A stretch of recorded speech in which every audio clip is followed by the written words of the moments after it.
Esse texto diz que, passando Jesus, ele viu um homem que era cego. Nós vamos ficar só com esse versículo, talvez depois, se nós tivermos tempo, leremos outros versículos, mas aqui fala de algo que era comum naquela época, ou seja, a cegueira. Mas aqui fala de uma cegueira, e eu quero comentar um pouco com os irmãos que fala-se de uma cegueira até de olhos abertos. E a cegueira divide-se em 3 espécies. Ou seja, a cegueira de primeira, de segunda e de terceira espécies. A primeira seria de cegos que veem e não veem ao mesmo tempo. Ou daquele que vê e não consegue ver ao mesmo tempo. A segunda espécie de cegueira é de cegos que veem uma coisa por outra. E a terceira espécie de cegueira é daqueles cegos que veem tudo à sua volta e só não conseguem ver a sua própria cegueira. Então, são essas 3 espécies. Todas essas cegueiras, elas são iguais. E se acham nesse texto, todas elas, e achavam-se nos escribas e nos fariseus naquela época. E, por desgraça nossa, hoje ainda existe cegueira nos nossos dias. E nós vamos hoje discorrendo e nós veremos a nosso ver muita cegueira que não vemos.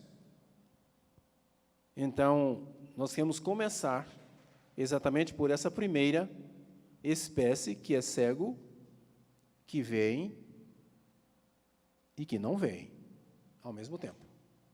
Ou seja, eu falei aqui de 3 sermões. E o primeiro é este. Então, cegos com olhos que, naquela época, que viam e que não viam. Mas é interessante notarmos que não viam, porque ali o texto fala, na continuidade dele, que Jesus cura aquele cego, e eles então contemplam aquele ato do milagre operado por Jesus Cristo. Ou seja, o milagre que Jesus faz, que é a cura daquele cego. Mas o que nós vemos, que eles não estavam vendo, não porque viam o milagre e não viam o milagroso. Mas eles não estavam vendo porque, vendo o milagre, não viam o milagre. É complicado aqui. E porque, vendo o milagroso, não viam o milagroso. Parece que hoje eu vim aqui a fim de arrumar confusão.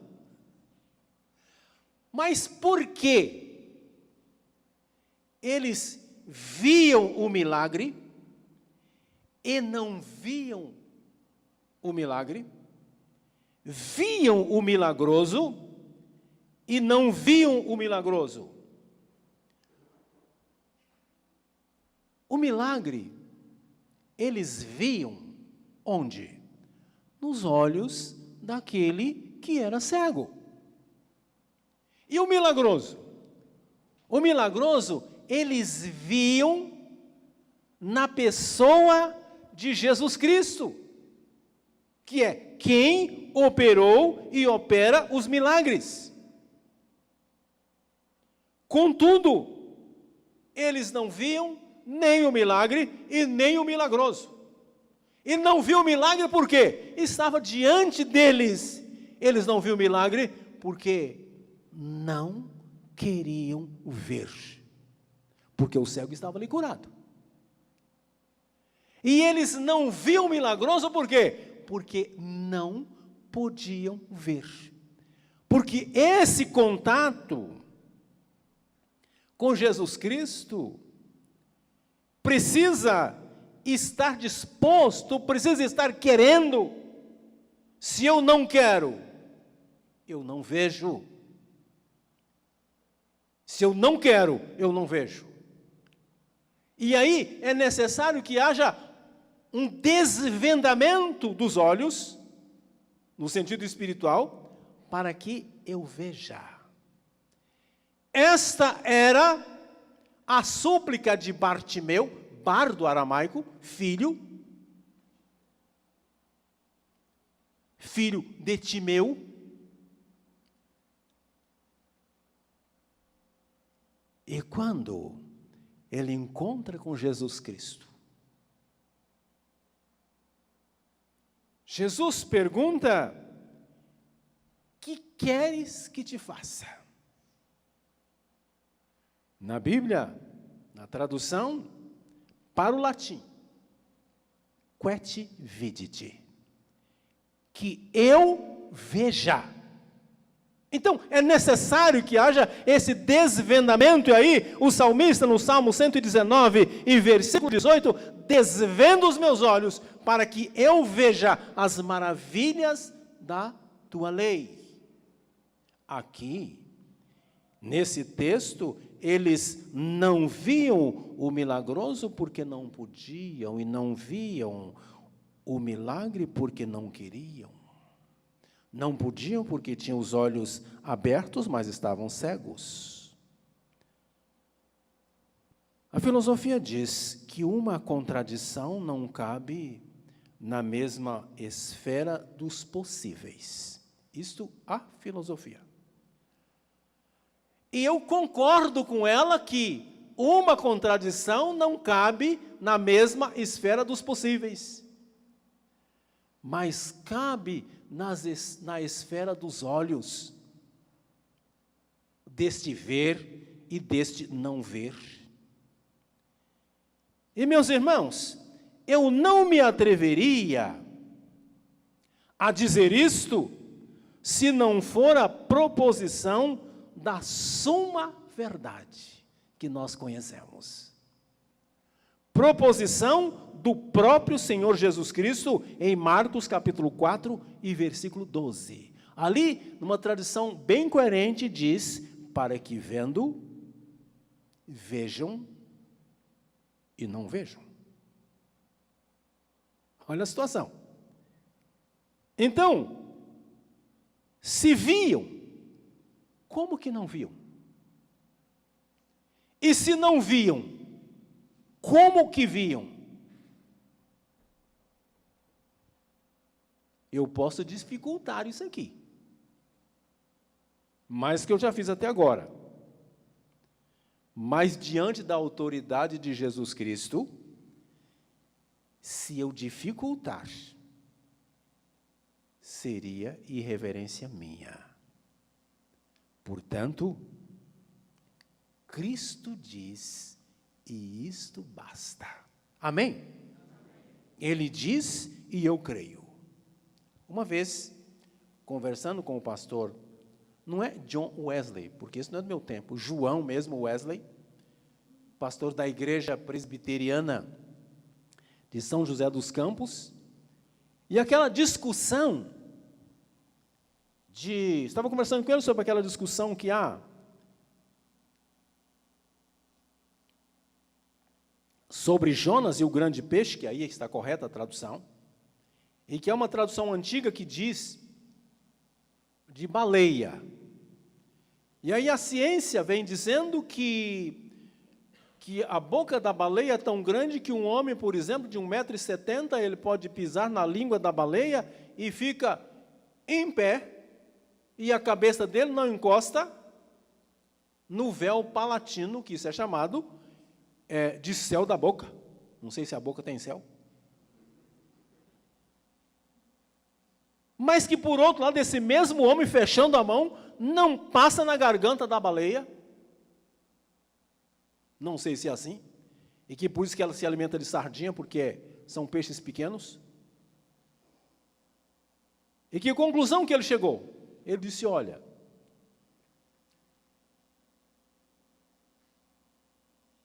há uma tradução que diz que é baleia. Há uma que diz que é um grande peixe. E ele disse, eu acredito na Bíblia. Se a Bíblia disser que foi uma manjuba, eu estou com a Bíblia. Que foi uma manjuba que engoliu Jonas, eu estou fechado com a Bíblia. Então, questionar aqui o que Cristo diz seria irreverência. Então, por isso, disse aos irmãos, repito, Cristo diz, e isto me basta. Portanto, ver e não ver, nós temos isso praticado na história sagrada. Vamos pensar nesse ver e não ver. O rei da Síria, certa feita, ele declarou guerra a Israel. E aí tinha o conselho do exército do seu país, e quando o conselho deliberava lá na Síria, lá no seu exército, o conselho do exército, se sabia lá no exército do inimigo, ou seja, no exército de Israel. E o rei da Síria falou, bom, tem um espião aqui, nesse conselho. Porque tudo que a gente está planejando aqui, eles sabem lá. Então, não dá para sermos vitoriosos contra o exército de Israel, porque tem espião aqui. Mas alguns disseram a ele, não é isto. Não é bem assim que acontece, não tem nenhum espião aqui. E Vossa Majestade tem que entender que nós somos fiéis, nós somos leais. Jamais alguém faria isso. Sabe o que está acontecendo? Lá tem um profeta cujo nome é Eliseu. E quando se planeja aqui, Deus revela a Eliseu, e Eliseu fala para eles o que está acontecendo, o que a gente planejou. Então, quando chega lá, eles estão esperando, sabendo tudo que nós vamos fazer. E ele disse, onde está esse tal de Eliseu? Ah, ele está na cidade de Dotã. Tudo bem, então vamos fazer uma incursão aí e vamos prendê-lo. E mandou os seus soldados de madrugada para prender Eliseu. Isso está em 2 Reis, no capítulo 6. E eles foram a caminho de Dotã para prender o profeta. Por quê? Na cadeia, ele não ia passar a revelação de Deus para o exército de Israel. E naquela madrugada, quem sai ao encontro deles? Eliseu. Eliseu fala, o negócio é o seguinte, vocês estão no caminho errado. Ele sai da estrada de Dotã, e na estrada de Dotã, que chegava lá, ele disse, não, Dotã não é por esse caminho, o caminho aqui está errado, é por outro caminho. E serviu de guia, foi com eles, naquela madrugada, até Samaria. Samaria, cidade fortificada, com um muro enorme, entrou, trancou todo mundo lá dentro. Prendeu todo mundo. Agora, meus irmãos, eles conheciam o caminho de Dotã. Eles conheciam a cidade de Dotã. Eles conheciam o caminho que levava até Samaria, eles conheciam Samaria, e alguns deles conheciam o profeta Eliseu. E se conhecia Dotã, se conhecia o caminho de Dotã, se conhecia Samaria, se conheciam o caminho de Samaria, conheciam a cidade de Samaria, conheciam o profeta Eliseu, por que não prenderam? Segundo Reis 6,18, pois o profeta Eliseu fez uma oração que Deus ferisse-os com cegueira, e ficaram cegos, pois eles estavam agora vendo Samaria e não vendo Samaria. Eles estavam vendo Dotã e não estavam vendo Dotã. Eles viram o profeta Eliseu e não viram o profeta. Eles viram o caminho de Dotã e não viram o caminho de Dotã. Eles viram o caminho de Samaria e não viram o caminho de Samaria. Ou seja, eles estavam vendo e não vendo. Tudo bem até aqui? Vendo e não vendo.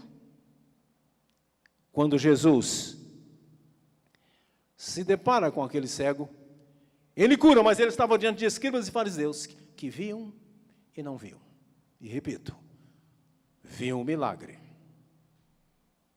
e não viam o milagre. Viam o milagroso e não viam o milagroso. O milagre porque não queriam ver, e o milagroso porque não podiam. Porque não tinha essa vida toda para enxergá-lo. Então, o que nós temos aqui nesse texto é uma nova cegueira. Uma nova cegueira que faz a pessoa ver e não ver ao mesmo tempo. Porque viam tudo isso. Então, aquela cegueira deles era pela vontade de Deus. Agora, hoje há uma cegueira que é contra a vontade de Deus. E que cegueira é essa que é contra a vontade de Deus?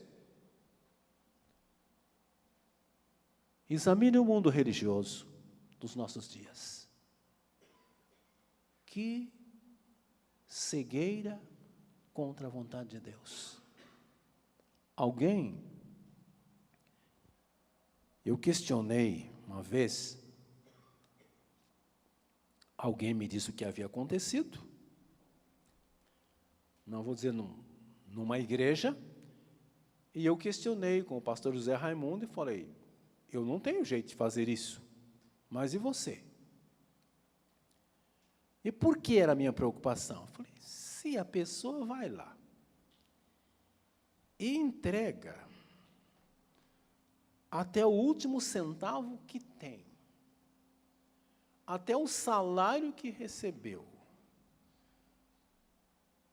será que ele é tão doido para voltar no outro dia? O pastor José Raimundo é da Igreja Batista de Barretos, e ele disse, não, isso é tranquilo. Eu tenho alguém que vai verificar isso para a gente. E ele trouxe um relatório. O relatório dele diz assim, que, na realidade, eles fazem uma reunião, naquela reunião, ela é onde o diabo faz a festa. Então, tem um monte de gente que fica endemoniada, cai por ali, fica, e eles expulsam. E quando termina, tem um aconselhamento e fala, olha, você estava endemoniado, você agora tem que dar o seu dinheiro. Se você não tem, dá um cheque. Se você tem dinheiro no banco, passa o cartão. E eu fiquei estarrecido no final. Ele disse, só que é o seguinte, ele dá e vai embora. E que aqueles indivíduos pediam para o diabo trazer aquela gente no outro dia.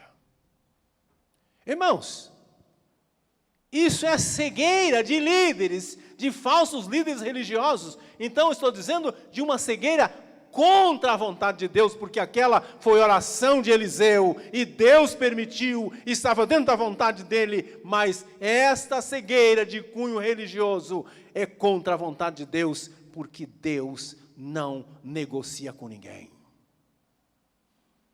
E se a pessoa tem a capacidade de pedir para o diabo trazer aquela mesma pessoa que estava endemoniada, então o diabo vem e o demônio vai e entra nela e traz de novo? Que trabalho é esse? Isso não é religião, isso é trabalho mesmo, viu? Isso é trabalho de macumba. Uma vez um pastor da Assembleia de Deus escreveu, faz muitos anos, ele escreveu sobre estas coisas, ele escreveu num jornal, no jornal deles, me esqueço o nome do jornal, o título era Cristãos Macumbeiros, e eu li, eu concordei com ele.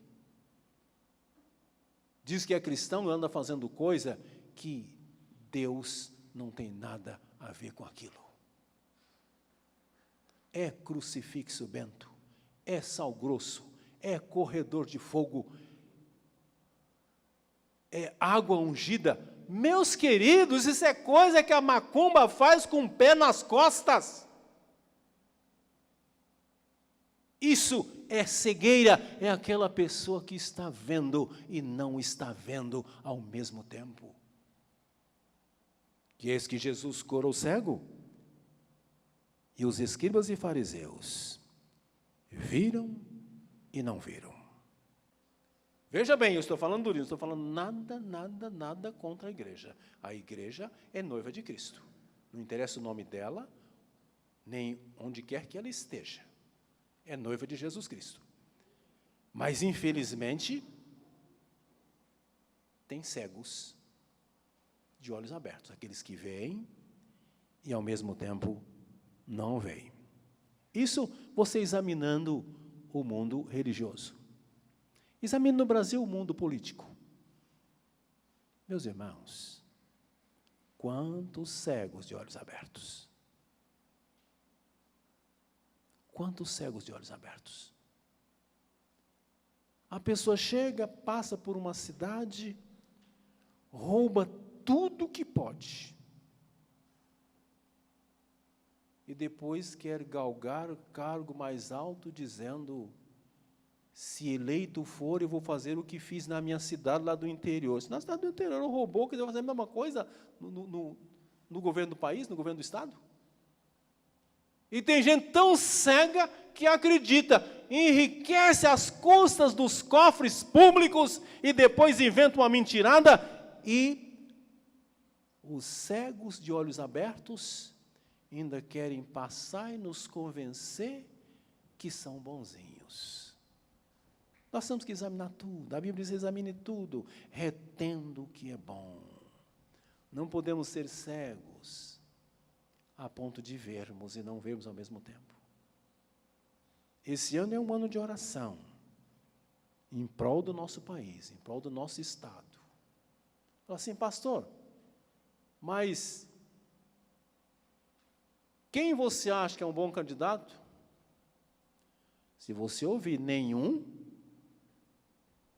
é uma boa palavra, viu? Em quem você confia? Em nenhum deles, em ninguém. É uma boa resposta. É só você examinar, que vai perceber que em todos existem os cegos que veem e não veem. Jesus cura o cego e aqueles homens viram e não viram. Viram e não viram. Sabe aquelas coisas que alguém chega e fala comigo e eu fico ali parado, olho bem para eles. Quando termino, eu falo: vocês não me falaram nada. Você não entendeu? Não, eu não quero entender isso. Eu não quero entender. E assim também é quando a gente vê e não vê. Não estou vendo nada. O meu irmão, às vezes, ele conversa comigo e há pessoas que falam comigo e eu tiro o óculos. Quando eu tiro o óculos, vocês já sabem. Eu não escuto sem óculos. Quando eu tiro aqui, a resposta dada. Eu não estou ouvindo nada. Estou sem óculos. Agora, se eu colocar o óculos, eu estou prestando atenção. Não tem aquela que o corpo fala? O que é isso aqui? Estou acreditando que você fala. Estou com pressa. Essa conversa não está me agradando. Estou sentado na pontinha da cadeira. Estou querendo ir embora. Isso é gabinete pastoral puro. Aprendo tudo lá. Estou querendo, essa conversa não está certa. Às vezes tem uma conversa, marido e mulher, ela está sentada confortavelmente na cadeira, ele está bem na pontinha, ele quer cair fora daquela conversa. Ele quer sair daquilo rapidamente. E o meu caso é o óculos. Se eu tirar o óculos, é porque eu não estou conseguindo ouvir nada. Eu estou ouvindo e não estou. Estou vendo e também não estou. Deus manda anjos, às vezes para cegar alguém, né? Também tem mais essa. Então, o que nós percebemos, essa questão de Samaria, de Dotã, é que eles iam para Dotã e acabaram em Samaria. Tem muita gente, por causa de maus líderes, não por causa da igreja, não. Por causa das igrejas, não. Por causa de maus líderes que estão buscando a salvação e se achando no inferno. A palavra é dura, mas é assim. Mas é assim. Sodoma. Ali, para salvarem a Ló, Deus mandou os anjos. E o povo era tão merecedor de castigo que aqueles anjos tiveram que proteger a cidade, a casa onde eles foram recebidos. Onde eles foram recebidos e ali ficaram aquela noite, precisaram proteger. E o modo de defesa que eles tiveram foi cegarem aquela gente. E eles queriam o quê? Segundo Gênesis 19, eles queriam entrar naquela casa. O pensamento, o desejo era de entrar naquela casa. Mas ficaram cegos. E é engraçado que a Bíblia diz que cegaram tanto adultos quanto crianças. Não, mas assim, mas não seria cegar os adultos para que eles não fossem guiados pelas crianças para chegar onde queria? Não. Cegou todo mundo. E esses eram cegos de olhos abertos. Eles viam e não viam ao mesmo tempo. Eles viam a cidade, mas não viam a cidade, porque não sabiam onde estavam. Eles viam a rua da casa de Ló, mas eles não viam, porque não sabiam que era a rua. Eles viam a porta da casa de Ló, mas eles não viam, porque não sabiam. Viam a porta, não atinavam para a porta. Viam a cidade, mas não atinavam para a cidade. Eles viam a rua, mas não atinavam para a rua. E eu posso dizer que talvez tenham visto até os anjos, mas não atinavam para os anjos. Tanto que eles os chamaram de homens. E eles não eram homens. Eram anjos. Às vezes a gente tem que ter medo de uma situação dessa. Mas tão cegos, de olhos abertos, que viam e não viam. Se buscavam era a casa, e a casa estava na rua, e na rua tinha um portão, e depois do portão tinha uma porta, e eles viam tudo aquilo, e viam a casa. Mas, ao mesmo tempo, eles não viam nada. Ou seja, eles viam tudo e nada viam ao mesmo tempo. Quando Jesus cura o cego, os escribas e fariseus também ficaram nessa situação. Langston, ele fala para a gente ver alguma coisa, tem que perceber. Ele diz que quando se percebe, tem o ato da percepção, tem quem percebe e o objeto percebido. Uma vez que houve o ato da percepção, tem a pessoa que percebe, ocorre o ato da percepção. E o objeto percebido é porque existe. É porque existe. Mas ele diz, e pelo contrário, se tem a pessoa que percebe, com ela ocorre o ato da percepção, e quando chega no objeto percebido, esse objeto não existe, aí ele diz, então não houve percepção, porque só se percebe aquilo que existe. O que houve aí foi engano, que não é mentira, que não é verdade. Também não foi brincadeira, foi mero engano. Foi mero engano. E esta situação ocorre às vezes na vida espiritual.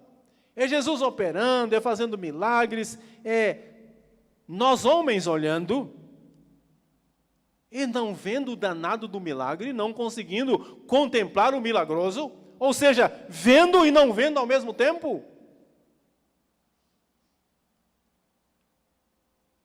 Porque há um engano, porque não há percepção, porque não se percebeu nada, só se percebe aquilo que existe. Ah, mas eu estava andando, estava escuro, eu vi um vulto, quando eu cheguei perto não era nada. Fantasminha camarada. Só pode ser. Não tinha nada. Então a situação real é esta, é de Jesus operar e a gente ver. O cristianismo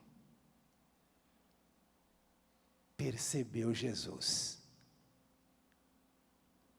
Não houve engano. É porque ele existe. Até a mentira que inventaram no dia da sua ressurreição, disseram, os discípulos ou os apóstolos roubaram o corpo. Roubaram o corpo. Está escrito isso na Bíblia. Roubaram o corpo. Mas e aí? Belas testemunhas, nós estávamos dormindo. Estávamos dormindo. Primeiro, que se está dormindo e alguém foi lá e tirou o corpo, não é roubo, seria furto. Artigo 155, não é, meus queridos estudantes de direito? Artigo 155 do Código Penal. Se roubaram, o Carlos e o Santana dizem que é o artigo 157. Aí não poderia estar dormindo. E que testemunha é essa? Que vai dizer que levaram o corpo se eu estava dormindo?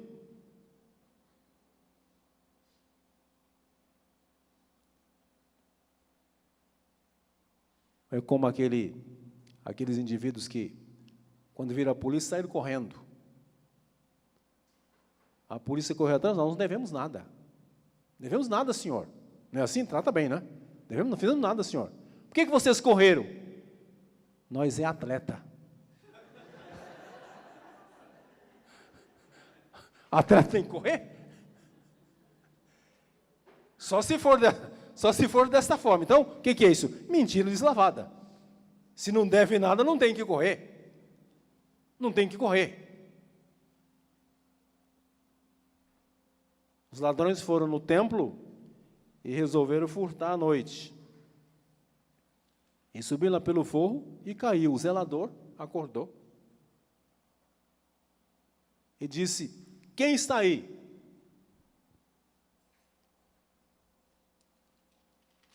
Responderam: nós é anjo. Mas por que não voaram? Nós é fiote. É dessa forma? É mentira. Então, nós observamos essa questão. Desculpa aqui o português, mas é assim mesmo, viu? Eles falam nesse... Não posso rebuscar muito não, porque eles falam assim. Eles jamais vão falar de introdução, corpo e conclusão. Vão falar começo, meio e fim mesmo, que é mais popular. Não é assim? Eles não vão chamar de propedêutica, não, é introdução mesmo. Então é assim que funciona com eles, não tem outro meio. Não tem outro meio. Mas quando nós voltamos para o texto, e aqui para nós concluirmos, eu quero dizer aos irmãos que há tempo. Se nós pegarmos a Escritura, a palavra de Deus, nós vamos encontrar 7 dispensações: inocência, consciência, governo humano, promessa, lei, graça, tribulação e milênio. 7 épocas da história sagrada, ou 7 dispensações bíblicas. A inocência com Adão antes do pecado, a consciência com Adão depois do pecado, a consciência depois do pecado, a inocência e consciência, depois vem o governo humano com Noé, vem a promessa com Abraão, a lei com Moisés, a graça com a igreja, tribulação e milênio, que será depois. Então, quando nós pegamos estas épocas, nós pegamos um tempo para cada uma delas. Não podemos aplicar aqui, agora, no Novo Testamento, alguma coisa do Velho Testamento, daí Cristo deixou muito claro: não se coloca remendo novo em pano velho. Não é isso? Então, não pode colocar alguma coisa e querer fazer esta aplicação ou esta adaptação. Então, tem tempo. E a gente precisa estar vendo, observando, percebendo continuamente o tempo. Eu quero dizer aos irmãos que por tudo isso que eu disse, por causa dessa cegueira de olhos abertos, nós estamos em tempos de arrependimento. Arrependimento. Hoje é diferente. No passado,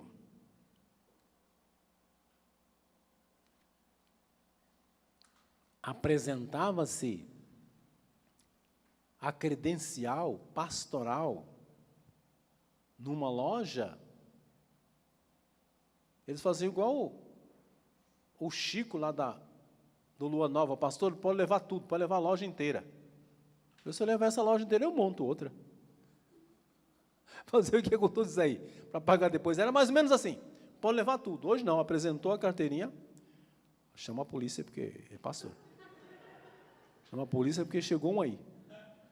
Então, o tempo muda. Então, por causa disso, por essas coisas, desses líderes religiosos que veem e não veem ao mesmo tempo, ou que ensinam as pessoas as coisas erradas que elas estão vendo e ao mesmo tempo não vendo, então é tempo de arrependimento. E quando nós falamos de arrependimento, meus irmãos, arrependimento é rua estreita pela qual se vai ao céu. Pela qual se vai ao céu. E às vezes se vê a rua e não vê a rua. Vê o milagre, não vê o milagre. Vê o milagroso e não vê o milagroso. Precisamos então abrir os olhos, pensando exatamente no profeta Eliseu. Do latim, Eliseu, saúde de Deus. É a tradução, saúde de Deus. Ou o significado,